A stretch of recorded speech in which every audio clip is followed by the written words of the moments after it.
Okay, what I wanted to kind of work on today first was just some alphabet skills because a lot of people, for a lot of people, this is difficult. It's like just thinking what letter comes before T. If I ask you that, most of you are going to freeze for a second and have to go through the alphabet forwards, and then you're going to hit T, and then you're going to forget what you just said. So it's not a very good system. Now, thankfully, in the musical world, we only use the 7 letters. So it should be a little more manageable, let's say. So these cards really this is just the alphabet. My sister put this together. She thought it would be a really good idea, and I think it's it's a good little start. And because the really important thing is to learn to think through the alphabet. Like I have students that I ask them what the second string is, and they still go, eat a darn, I can't remember.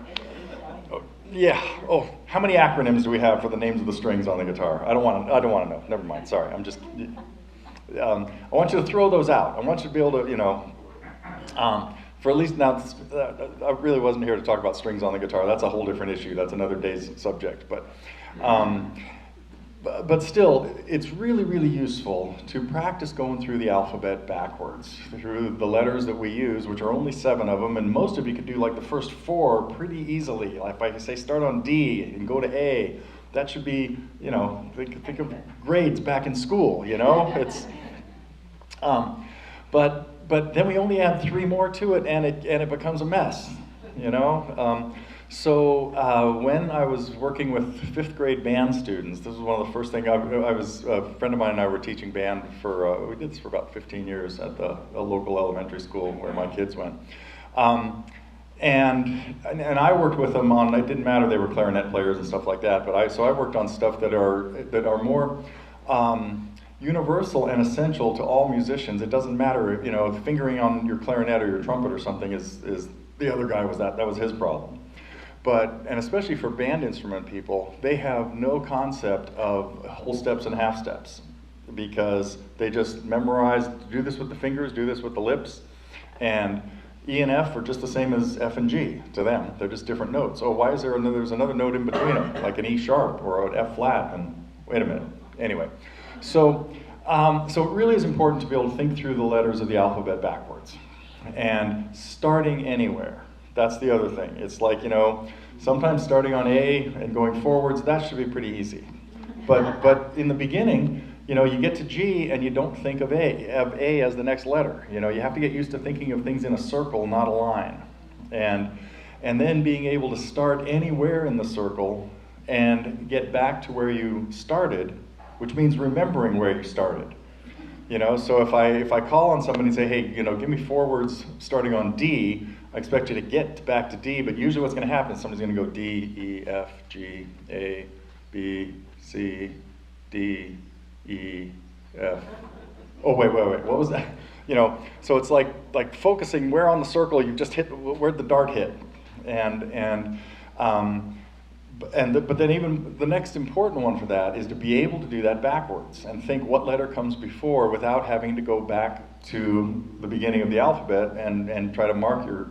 So this is something I think Neil and I think we're just talking about this, about, you can be doing this while you're trying to avoid being a distracted driver, but this is something you can do in your car, like while you're driving, is be thinking about picking a letter, G, and start thinking, just getting backwards from G, and that would be the most difficult one for most people, is thinking, G, F, E, D, C, B, A, G, and stopping on G again without hesitating at A, thinking, oh, what comes before A? Nothing comes before A. Well, wait a second, So that's the first thing that it really has to be solid. And then you want to be able to think through it, skipping letters. This becomes useful, why?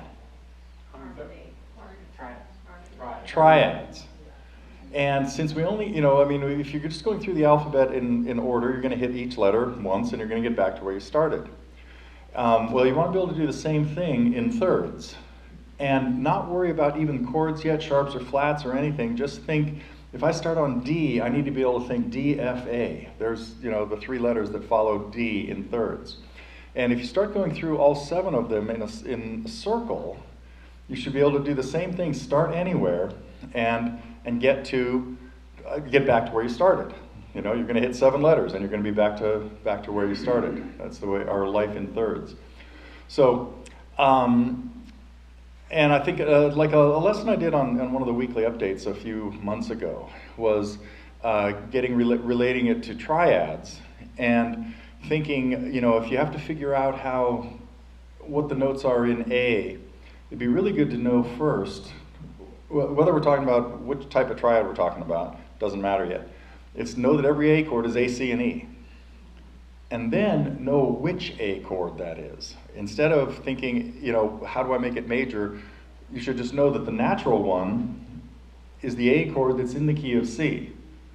And so I think everybody should have kind of a handle on that the 7 natural triads are the 7 triads in the key of C. So if you know that A is step 6 in C, you know that A is a minor chord in C, and that means that the A natural triad is minor. Yes, Lynn. What do you mean by natural? Only white keys. The white keys. No sharps and flats. Okay, It's like using that as your starting point for every triad. Instead of thinking, B, that's the one that's got a bunch of sharps in it. Who cares? Know that the B natural triad is what step of the C scale? So it's what type of triad? Diminished. Right? A diminished triad falls on step 7. Is everybody on top of that, or should I go through that a little bit more? Briefly, please. Briefly? Okay. Briefly, yeah. Let me think about that. Yeah, don't try to Buy address the it all. book called. Yeah. I'll reinforce that at 10:30. Okay, yeah. At the risk of going off on a really important tangent here. Yeah. Okay. So why are the second and third triads in the key of C minor? Goes to that chord. Because they have a flat third. Where is the half step? Where is the first half step in our scale? So when we're talking about thirds, let's go into thirds for a second. All the natural thirds. There's only 2 kinds of thirds, as far as we're concerned. There are extended thirds, but we don't care. But we're talking about a major third and a minor third. The same way a second, from one letter to the next, can either be a whole step or half step, right? Most of them are whole steps, a couple of them are half steps. I'm sure all of you have memorized which ones are half steps, right? Well, the same thing is true of a third. It can either be a step and a half or 2. When you skip a letter, you're either going to have a distance that was, one of them was a whole step and the other's a half step, or both of them could have been whole steps depending on where you started. Everybody following that so far? For seconds, you said. No, thirds I'm talking about now. A third is 2 seconds. And so you have 2 possibilities of the distance of a third because our 2 half steps in our scale are not near each other. So you can't have 2 half steps in a third. Right. Okay? So the smallest third is a step and a half, Yeah. and the biggest third is 2 steps. That's the only options we have because of the way our 12-tone system is laid out. Don't ask me to go there. Okay? So why we have 12 notes and we give them 7 names, and yeah, okay. It's not a physics class today. Maybe tonight. But anyway, so everybody knows that we've got 12 notes in our musical universe. 7 of them use letter names, and they're all a half step apart, just so that we're not talking about anything linear in music, which is confusing as all get out, right? But it's like saying, well, this ruler, all these inches aren't the same. What's the deal? That's okay. So a third can either be a step and a half or 2, right? Then for a triad to be major, a major third is 2 steps and a minor third is a step and a half, right? So for a triad to be major, you have to have a major third first. It has to be 2 steps, and the second third has to be a minor third, right? And for as Dan pointed out, if we flat the third to make the chord minor, we're kind of that's a different path than I want to take right now. But So really just want to talk about these natural triads and why, and you know, why certain ones are major, certain ones are minor. It has to do with where the half steps are. So our first half step in our scale is between notes 3 and 4. So chord 1 is notes 1, 3, and 5 of the scale, right? 1 and 3 are always a major third, and 3 to 5 is always a minor third because of the 3 to 4 half step, right? Everybody got that? Yeah. Chord 2, a way of thinking of chord 2 is not 1, 3, and 5 anymore. Think of it as the numbers that it is in the scale. 2, 4, 6. Chord 2 is notes 2, 4, and 6 of the scale, right? 2 to 4 has a half step in it, so it's got the small one first. 4 to 6 doesn't have a half step in it. So we've got the reverse situation where we've got the minor third first and the major third second.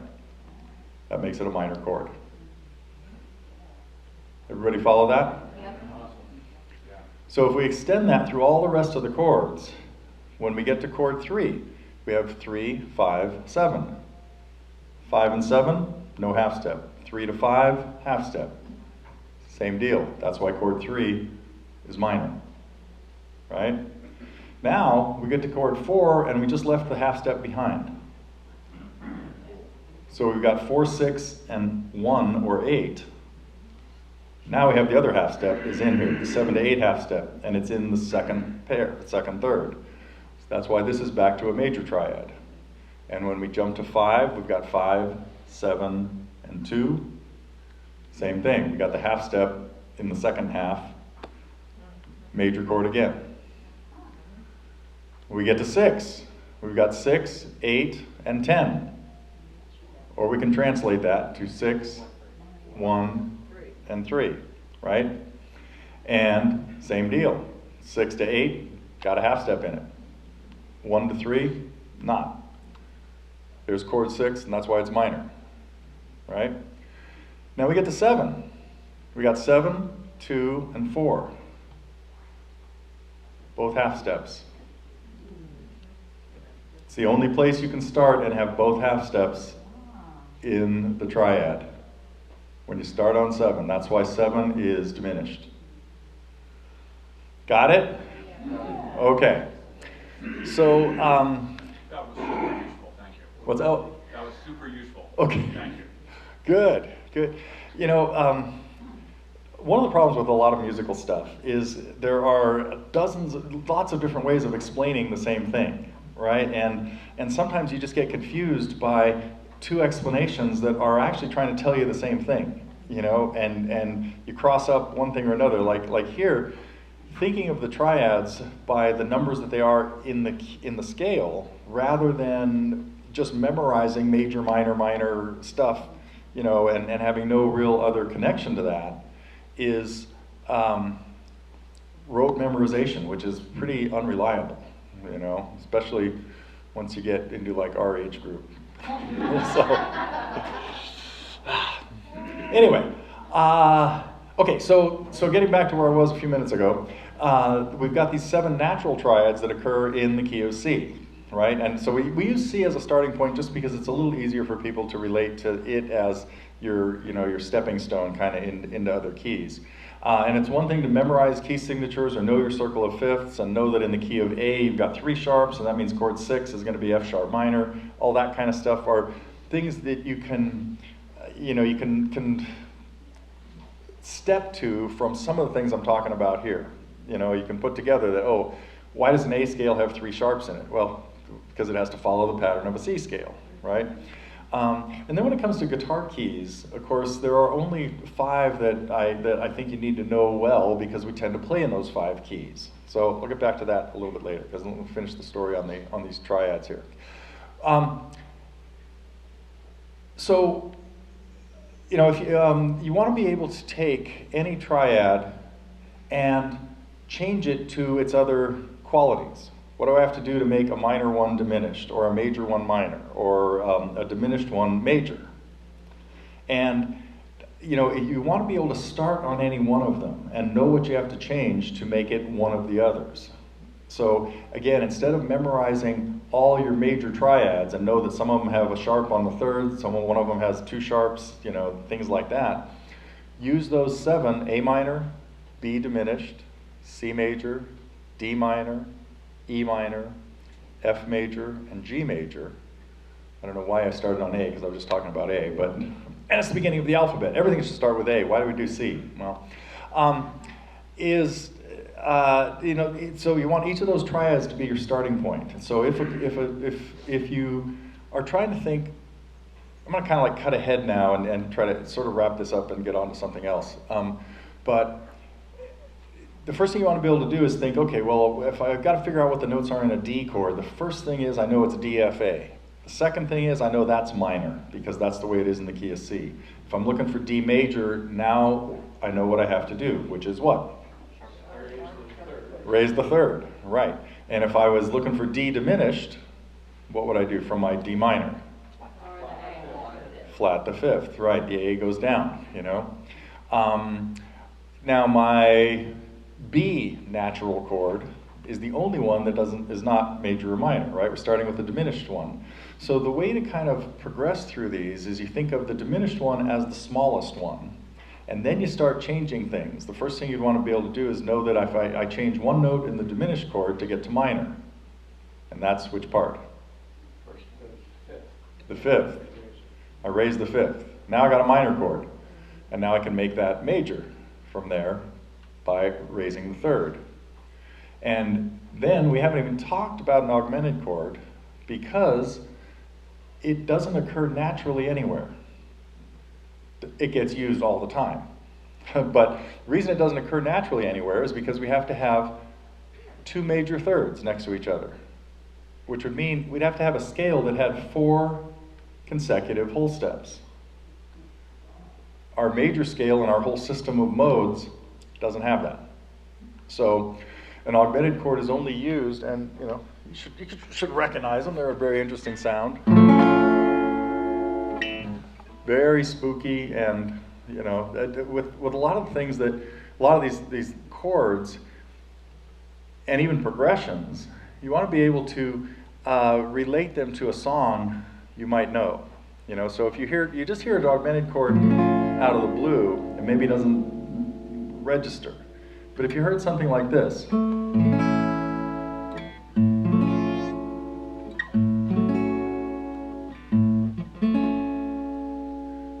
anybody recognize what song I'm thinking of that does that? Which one? We're getting warm, yeah. I'm thinking of John Lennon's tune. Our life together. There's an augmented chord. And so that was the raising of the fifth. I was playing an A, right? Went up to the E, went to E sharp. And that progression continues. It goes up again to F sharp. It's so precious. And it goes back together. So he's got this half step movement over an A chord.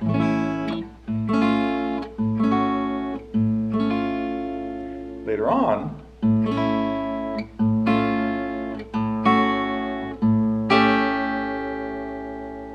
that note now got raised to, because that was the fifth of the chord going up, right? So it went to a raised fifth, went up another half step to a sixth, and if we go another half step past a sixth, we're at flatted seventh, a dominant to an A7 chord, built on step 1 of the key. And so this opened, last year we talked about secondary dominant chords. And that means that A7 chord has got to go where? To the chord that it's 5 up. Yeah. And then, let's start taking this thing back down. Bring that F sharp back to F natural, the note that made it augmented. So we hear this whole chromatic run within the chord changes there. So, last thing about the chords and the triads like this. So now I want to figure out what the notes are in A flat minor. Stop rolling your eyes, please. Okay. Let's see, how hard is it to get to A minor? What's A flat minor then? There are no B's in an A flat minor chord. C flat, yeah, and E flat. Nothing to it. Now, as guitar players, A flat minor is just as easy to play as A minor. You know, for a keyboard player, it's a whole different configuration of your fingers, and yeah, some of them are. Yeah, we have a lot of shortcuts that are good excuses to not have any idea what's really going on. We have a capo. Who was it? Irving Berlin had a capo for his keyboard, I believe. He played in only one key. Right. And it was F. But he had a movable keyboard that he could play in different keys on without having to learn how to play in any other key. Yeah, he was a one-trick pony. You don't have a C flat. I'm not sure you do. In an A flat minor chord, you do. It just happens to be a white key. It has to wear that name tag in that key. Yeah, so every A chord is A, C, and E. Every A flat chord is A, C, and E too. There are no B's in an A flat chord. Well, in an A flat triad. Okay? We could have a B in there later, but it's now in the next octave. Yeah, yeah, or a ninth or something like that. Yeah. So again, you know, scales are built in thirds. I mean, scales are built in seconds, whole steps and half steps, and chords are built in thirds. Skipping those. So the names have to be consistent. Go ahead, Dan. So just to continue with why there's a C flat. So if I went from E major to E sharp major, I'd have an F sharp sharp. Yes. Okay. Why do we not play in the key of D sharp? Why do we not even talk about the key of D sharp? We like E flat. What's the key signature for E flat? Yeah, right? 3 flats. What would the key signature be for D sharp? 7. 7 is legit. That's C sharp. This key of C sharp has 7 sharps in it. Wait a minute. The key of C has none, so C sharp has to have them all. Right? Okay. Okay, let's talk about key signatures. Why are there 15 keys And harmonic. on... Ooh, you're getting ahead of me. Way to go. Carol, you're so sharp. Right. We have 15 keys on our 12-tone circle of fifths. And that's because we can have up to 7 sharps, the key of C sharp, or up to 7 flats, the key of C flat, plus nothing. Well, at the bottom of the circle, we get into keys that have 5, 6, and 7 sharps or flats, depending on which way you came around. But if we go around the sharp way, well, if we went around the flat way, if we went around, so we think of now the circle of fifths as a clock. And if you're looking at the clock, 12 o'clock is the key of C. As you go around 1, 2, 3, we're looking at sharps. And if you go, backwards, we're looking at the flat keys. If you go around the flat way to 5 o'clock, we'd be at 7 flats. That's the key of C flat. If we went the sharp route to there, we get to B. Same note. 5 sharps in B, 7 flats in C flat. So there are, at the bottom of the circle, there are 3 keys that could go by either name. 5 sharps and 7 flats is the same key. 6 and 6 is F sharp or G flat. And C sharp and D flat fit down there. But we're talking about the god-awful key of D sharp. Well, how many sharps are in D? 2. So D sharp would have to have 9. We'd have to sharp them all again. That would mean a couple of double sharps. F sharp and C sharp would have to be F double sharp and C double sharp. Good question of like, why do you even let me bother to get that far in there? You know, somebody should have cut me off before we started talking about double sharps. But yeah, there are use. So the nomenclature, what we have to call things is there's kind of some consistency to it, and it makes things a little messy at times too. I think it may be another way to say it is every letter of the alphabet can only be used one time. When you're in a normal scale, yes. So you can't have C and C flat. Right. Right. Unless we're talking about a scale that has more than 7 notes in it. You can't have B flat and B in that particular one. Yeah. That was the example. Yeah, for like our A flat minor chord or something. Yeah. So. Okay. Now, I should probably be doing some of this stuff on the guitar because I wanted you to hear what. So we just heard what an augmented chord sounded like and where where it gets used. It's usually kind of a shocking chord. Setting something up. Yeah. There's multiple Beatles tunes that start off with that chord. Whenever is that the song? All I Gotta Do, maybe? Yeah, that of course starting over the Lennon tune that we talked about a little while ago. So,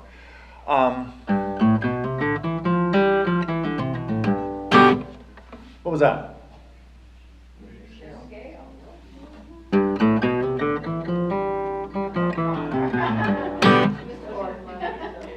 I missed a note? You guys missed a note. I played it fast. Is that a blues scale? No. No. Flatted 7th. Yeah. Oh. Rebecca, remember that flatted 7th this morning? Well, I was talking to Rebecca about that. I was going to get into this a little bit today, and I just sang it. Da da da da da da da da. And she goes, "What's wrong?" Dad, there was like a wrong. The 7th was wrong in there. Wow. Way to go! Yeah, Rebecca. That is a Mixolydian scale. Yeah. So I was planning on talking about modes a little bit. Does anybody want to know anything more about modes? Or does everybody know everything they need to about modes? Or is that one of those things too? It's like, oh, don't talk about modes, please. Well, you just identified Dorian and Phrygian. We talked about Phrygian a little bit yesterday. Those are the main ones. Dorian and Mixolydian. Oh, mixed. We talked about Phrygian yesterday because of, right, White Rabbit. But there are 2 really important modes that do get used all the time, aside from the 2, what we call major and minor. And of course, all these modes have Greek names. All 7 of them have Greek names, but 2 of them, we've abandoned the Greek names and assigned them to be major and minor, right? And so I'm sure everybody knows that C to C with no sharps and flats is the Ionian mode, right? Better known as a major scale, okay? And A to A is our template for our minor scale, right? There are 5 others, because every single note of all our other natural notes, if we start on that and play up to that same note again, we end up having a different pattern of whole steps and half steps. So each one creates its own unique pattern that then can be applied to, just like our major scale, you can play it starting anywhere. Well, every one of these other modes you can play starting anywhere. So I just happened to play a G Mixolydian scale because what I did was played from G to G with no sharps and flats in it, which is very similar to a G major scale. There's only one note different. Yeah. And so that's the difference between a major. So when I'm working on this with students, aside from just learning where each mode came from, like what note is its starting point, it's important to be able to play that on a different note, but also run through multiple modes starting on the same note. Instead of just playing every Dorian scale starting on D, you should be able to play. So for example, if I start with a G, let's go into A just to change keys. So my A major scale, right? I only have to change one note in there. If I flat the 7th, I now have the A mixolydian scale. We also know that an A minor scale so A major has 3 sharps in it. A mixolydian, the mixolydian scale will always have 1 less sharp than the parallel major scale. Now, so let me run through those terms. Say that again. Yeah. First I want to talk about the 2 terms that kind of relate to this. Relative and parallel are terms we use to compare scales sometimes.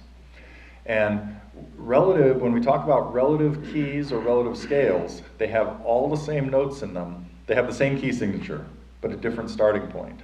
So when we talk about the natural modes, all the natural modes, meaning C major, C Ionian, D Dorian, E Phrygian, F Lydian, G Mixolydian, A Aeolian, and B Locrian for what it's worth, all have no sharps and flats in them. Okay, so those are all relative keys. So when you're just learning about key signatures, you kind of memorize that. Oh, if I see 2 sharps, I got to remember that's the key of, and you go through your circle of fifths or whatever. Or hopefully, as you get a little bit better at this, you remember that's the key of D, and that's one of our guitar-friendly keys. That's a good one to know. You know, if I ask you off the top of your head what's in D flat, well, D flat has to have 7 less sharps than D, so it's got 5 flats. Save that for another day. But so I was on the relative key thing. Sorry. All the key signature, you see 2 sharps, and your first answer is that's going to be the key of D. Well, then you play for another year or 2, and somebody tells you, oh, this song's in the key of B minor. It's not in the key of D. It's got the same key signature. But so you then get the hang of the fact that there's another key that has 2 sharps in it. Well, when we start knocking on the mode door, we find out that there are a whole bunch of more other keys that have 2 sharps. There's a Dorian key that has 2 sharps, and that would be built on step 2 of the major. The same way you know that the relative minor key is built on step 6, right? The Dorian key is built on step 2 of every key. So you see 2 sharps, and your brain first goes to D major, or maybe step 6, maybe it's the relative minor, B minor, but maybe it's not. Maybe it's the Dorian key, which would be E Dorian. So here's my E Dorian scale.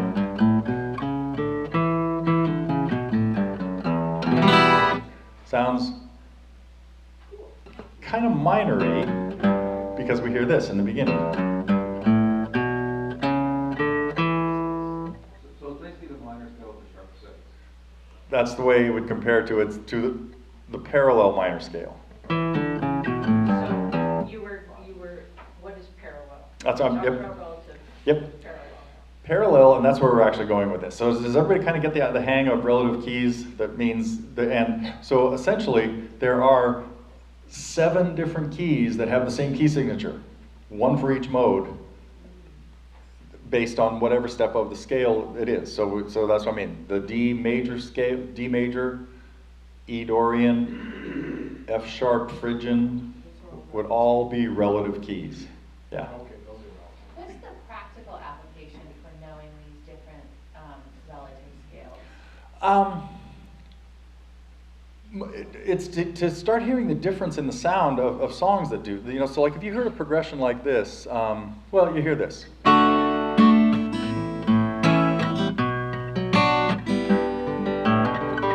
This is a progression that everybody should recognize because you've heard thousands of songs that do it. But that whole thing was revolving around D, and you should be able to hear that. Oh, I'm not home yet. That's home, but it's not finished because it's like measure 5. It's not, oh, that's not home either. I have to get back here, right? So we're hearing that the major chord there is has got to be home there. But if we heard a progression like this, if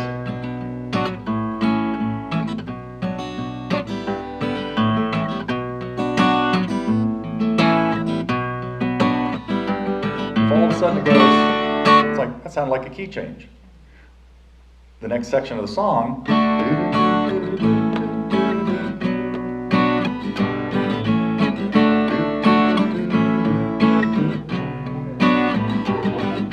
but the first part of that was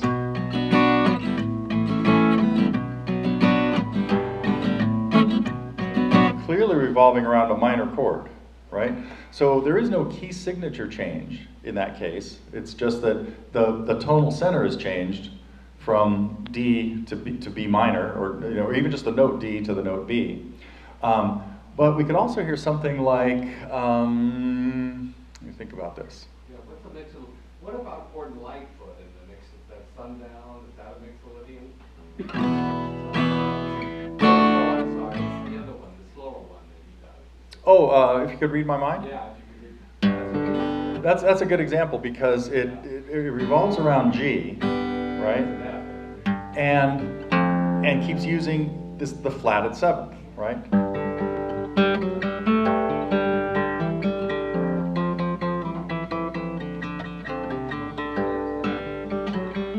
What's that? Most of Santana is Dorian. Most of it's Dorian. Now that's a kind of different sound because what we hear there is that change right there, or A minor to D, which is we'll maybe get back to that. But so different. So like actually, what Dan just brought up is that there are certain chord progressions that are really common that are in some of these other modes, and in particular, even this. If you hear.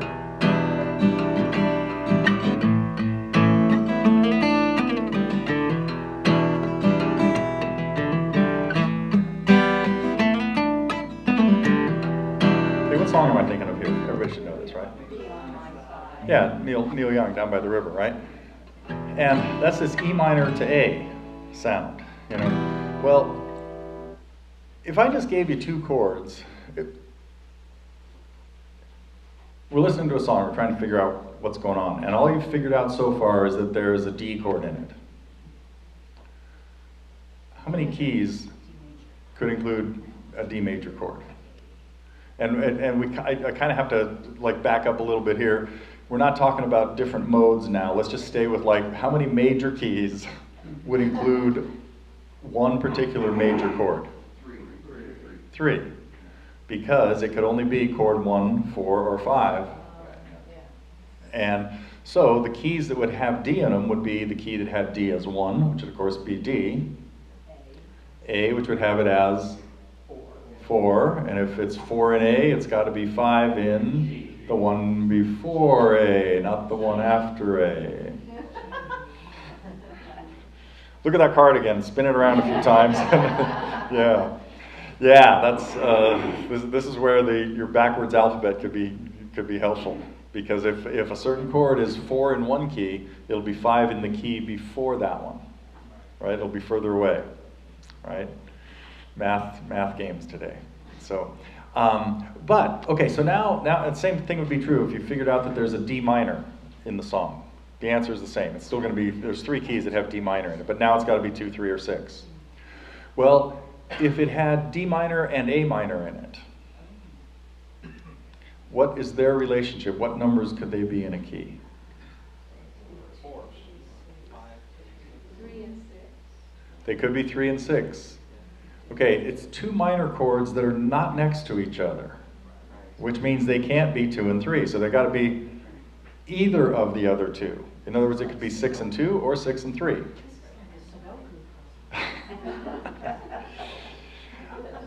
Yeah, okay, does everybody follow what I just said right there? Is that any two chords that are a fourth apart are also a fifth apart. Okay, a fourth and a fifth are inversions of each other. So A to D, A, B, C is a fourth. D, E, F, G, A, D to A is a fifth, right? So that relationship you know, if I said, hey, this song has D minor and E minor in it, now there's only one key that can be, because they have to be 2 and 3, and then we're talking about the key of C. Okay, so now we have E minor and A. Now we're talking about a minor chord and a major chord that could be what numbers. If we just disregard everything, if one of those is 1, what's the other? Or what's the distance from E to A? A fourth, which also means it's a fifth, right? So it could be E up to A as 4, or A up to E as 5, right? But now we have one of those as minor and the other as major. So that means the minor one has to be one of the 3 minor numbers, and the major one has to be one of the 3 major numbers. It's only one possibility. E minor and A.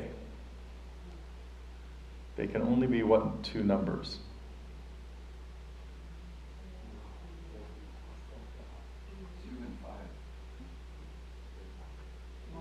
Jeff's got the answer. 1 and 5 would have to both be major.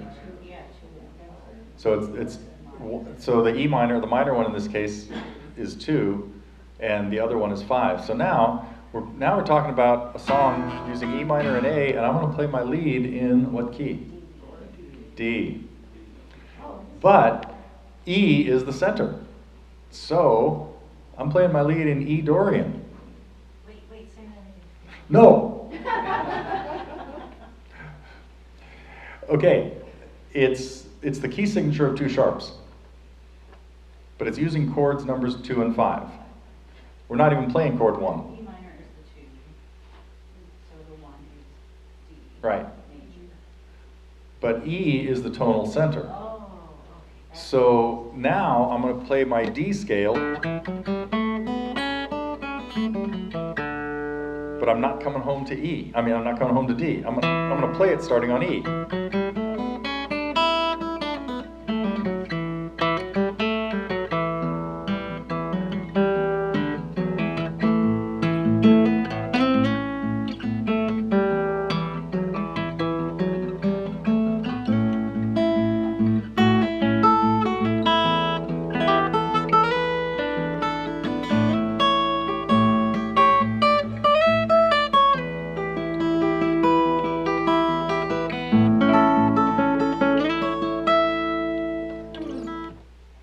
That was E Dorian, E minors and A's.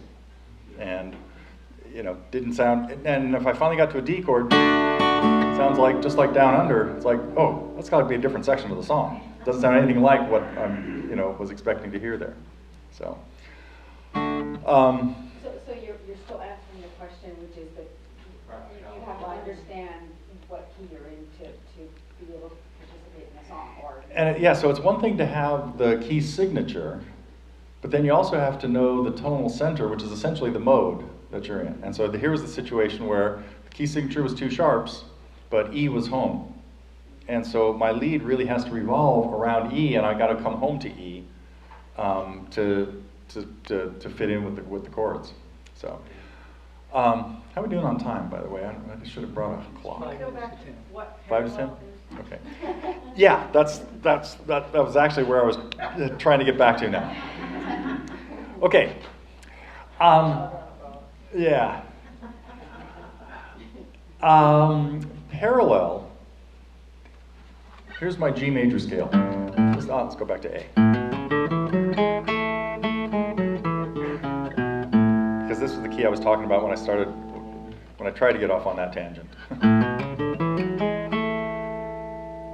The next mode of A that would be only one note different from a major is mixolydian. We flat the 7th of that scale, and I now have a mixolydian scale.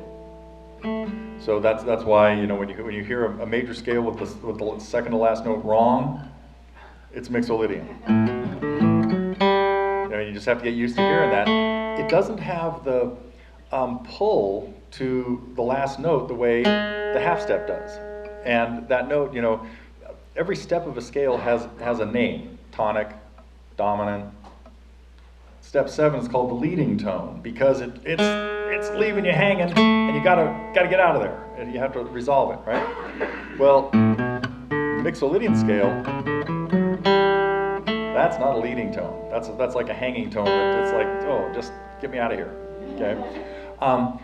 So A major and A mixolydian are parallel keys. Parallel simply means the same starting point but a different mode or a different scale. So that means a different key signature. So the key signature for A major is 3 sharps. A mixolydian is 2 sharps. And that's the relationship that every key, every major key has to its parallel mixolydian key. 1 less sharp, and it's always the 7th note. Well, if we take away another sharp, if we take away 2 sharps from A, we would drop the G sharp, making it mixolydian, and the C sharp. Now we have this.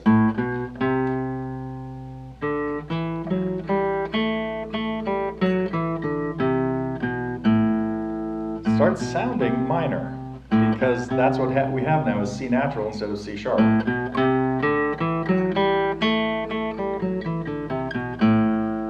But I still have 1 sharp in there.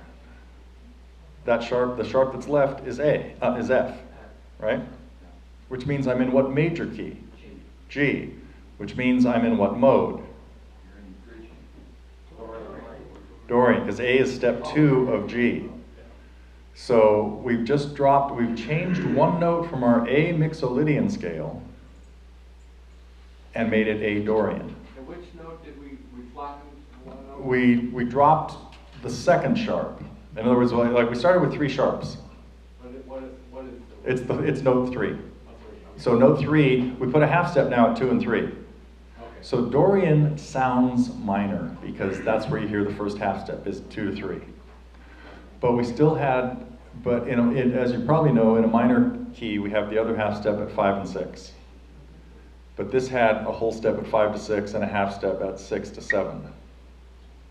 And so that made, this is a harder one to tell the difference between minor and Dorian. I'll get to play the minor in just a second. And So parallel is all the same starting note, but these different modes? yeah, and essentially a different key signature. So like when we're talking about A major, we had 3 sharps. We took away 1 sharp, which put us in the relative key of D, but A is step 5 of that, so that's mixolydian. So an A scale that has 2 sharps in it is A mixolydian. We take away 1 more sharp, we take away the C sharp now, we've only got 1 sharp in there, and now that's A Dorian because it's the key signature of G major. Following this kind of? Pretty close? Okay, good. And so we've now changed 2 notes and gotten to Dorian, and we're only 1 note away from no sharps and flats, which is the major key of C. That's A minor, right? So we by the time we take away all 3 sharps or move 3 notches on the circle, we've gotten to the parallel minor, A minor. And this is true, this might be a little too much to visualize, but this is true of every major key to its parallel minor key. It's 3 less sharps. So C minor, for example, the key signature for C minor must be 3 less sharps than C. Too many. 3 flats. Which is, anyway, so we don't need to get into the key of C minor. We're not playing C minor songs today. Without a capo. Yeah. You know, Neil. when we talk about mixolydian, it's got the flat in the 7th, which is like our dominant chord for that key, right? Right. Do we use that when we're playing a dominant 7th chord? Or do we just always reserve it for a mixolydian whole, piece?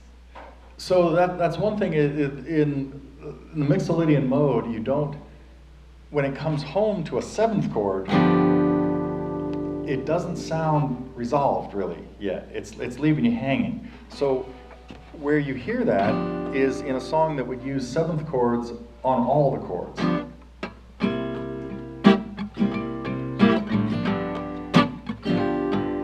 And now we're entering a whole different world.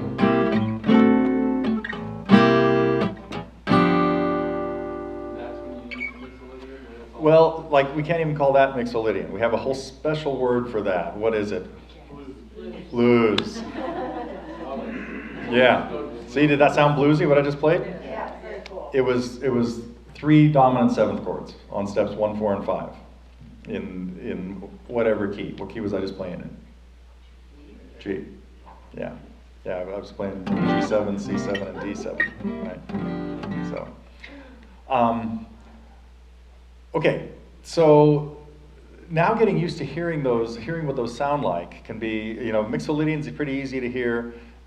It's a little harder to hear. Oh, I haven't played the minor one yet. So again, here's the 4 different parallel modes for A. We've got A major, A mixolydian, Dorian. See, that one just sounds. But you started on the A again. Yeah. Parallel. These are all I'm doing A for all of them. Okay. And so your ear has to change on each one. Now see, if I was That would be playing, Dorian for G.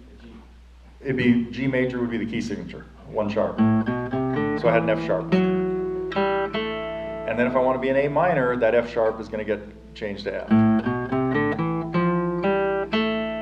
So for most people, that's the one that takes the most practice to learn to hear the difference between. Because you hear this and you lock into its minor. Oh wait, something was wrong at the end. It was a little happier than minor is supposed to be. A melody you've got to be familiar with.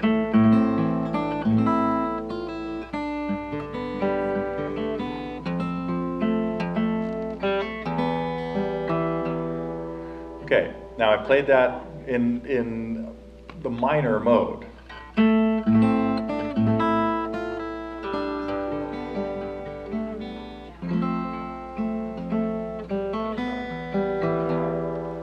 Yeah, sometimes you hear it like this.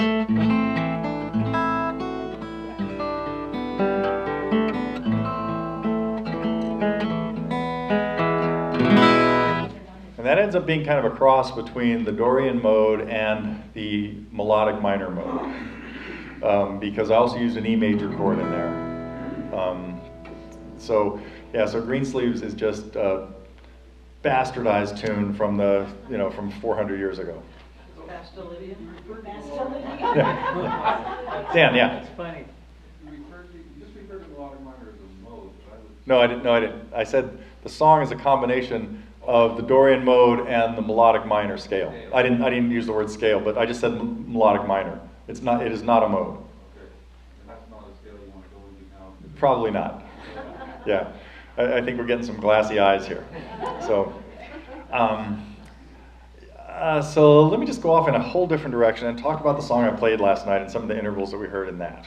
Okay, because I'm sure your brains are starting to say, "Could you just shut up and play?"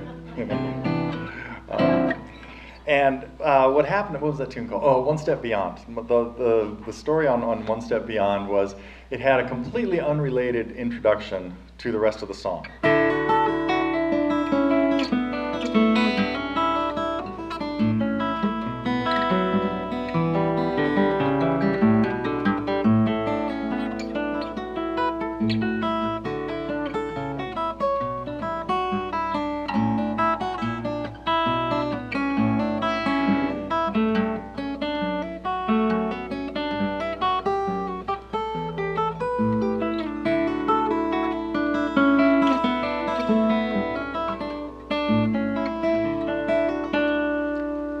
So I'm not sure why the song even started like that, because that almost sounds like a whole, like it could have been its own song. And when I finished that, I thought, well, that's all I really want to do with that, and it's got to go somewhere else. What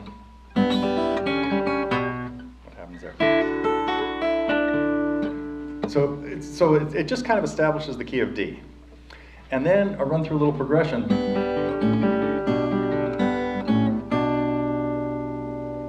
Kind of hinting at the key of D, and then decide to change keys. So that was those two different, it was almost the same little phrase in two different keys, landing kind of in C, and then the first theme comes in. There we go. Okay, got it, yeah. I just played this yesterday, huh?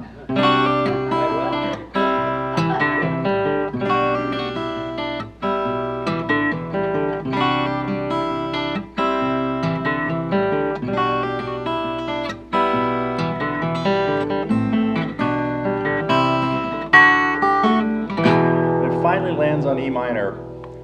So we just sat through like a minute and a half's worth of wasting time to get here.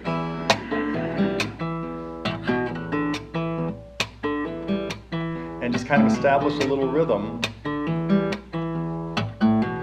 And the reason that this title popped into my head while I was playing it was that the melody that I started this part with was not a harmonic note. It's not a note in an E minor chord. It was one step higher. So instead of starting my melody on E, I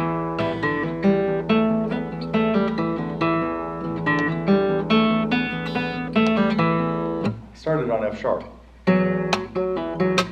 and kept climbing.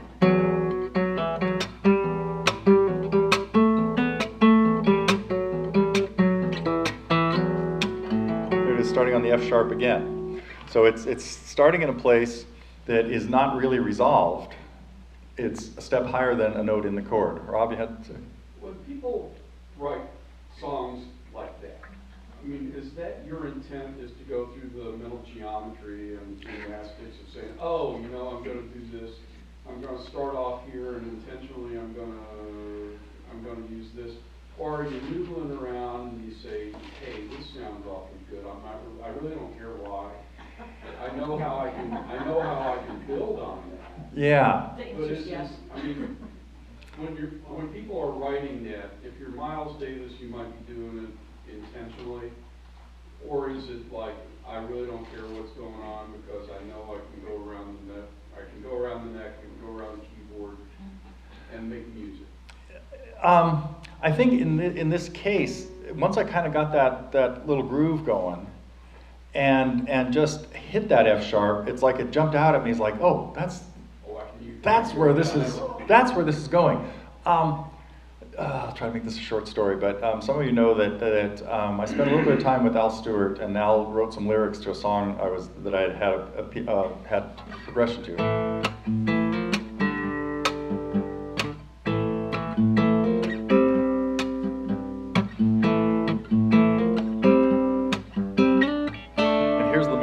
In that one.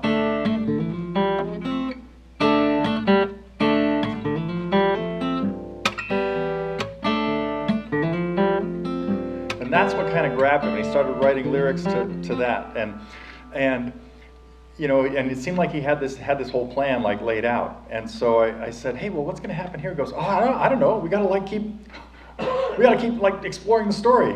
You know, it's like I wanted to know what the punchline was, kind of like, and he had no idea. You know, it turned out, you know, the dead pilot was living in the well at the end of his garden, you know, but, after the plane crash. And this is, okay, to divert for just a second, he came up with this little thing about hearing a voice at the bottom of a well in his garden, and he said, he's like scrambling for some things, and he said Idlewild. He said, what is that? I said, well, there's a street right near me called Idlewild. And I said, and of course, it was the original name of Kennedy Airport. And he goes, that's it. All of a sudden, it's like the plane crash idea jumped in his head. And we've got a pilot, you know, who's like in limbo or in purgatory down in the well calling to him to come and save him or something like that. You know, it was, anyhow, so somehow the word Idlewild popped into his head, and you know, when I mentioned the airport connection, it like triggered this whole thing, you know, the creative mind of Al Stewart. But are you saying where you started the melody on the F sharp, are you saying that you were using the Dorian mode in that instance? Not really, because it never feels resolved on the F sharp. In other words, because the chord is E minor, right? It's E minor, yeah.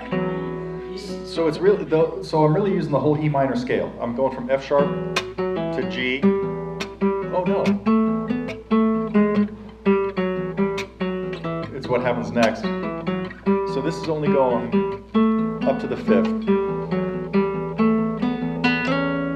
There's another note that is like clashing with this. It's C sharp. It's a whole step above the 5th now, then a whole step above the root of the chord, making it Dorian. So now it's Dorian.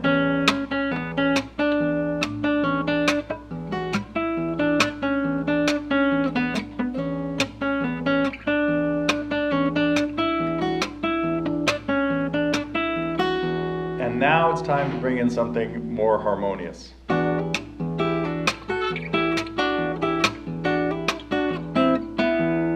Those are all thirds.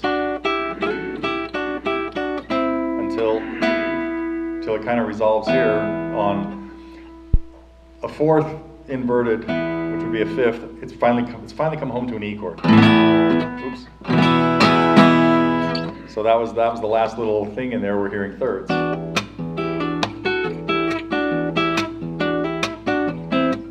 And that sets up the next little theme, parallel fourths.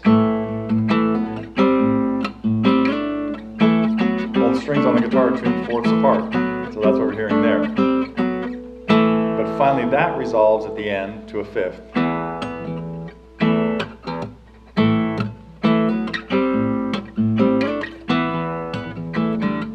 So that's what I was kind of doing with this song, was running through all these different intervals, and that all kind of grew out of the fact that when just starting on that F sharp opened this door.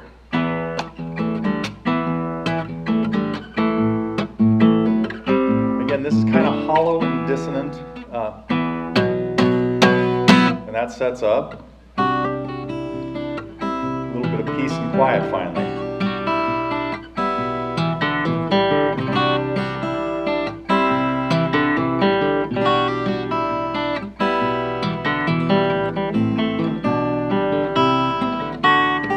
Back to E minor again. And then the next and last episode in this song opens up with really dissonant. These are all now 7ths. And we talked about this last night when I was playing it. You know, when you hear this part, it's like, wow, what the heck is that? And it's a little painful, you know. And the only way to make it not painful is to just have more of it. You get used to it.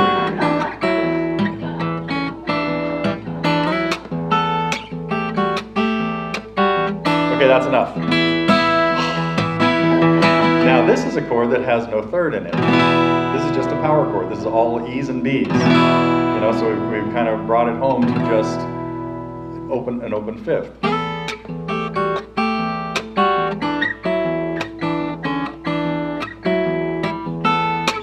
As I talked about last night with this, we hear 7ths again, but they're a lot more pleasant.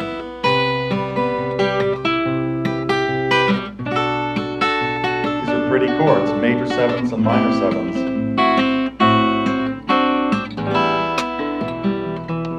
And again, a major 7 here.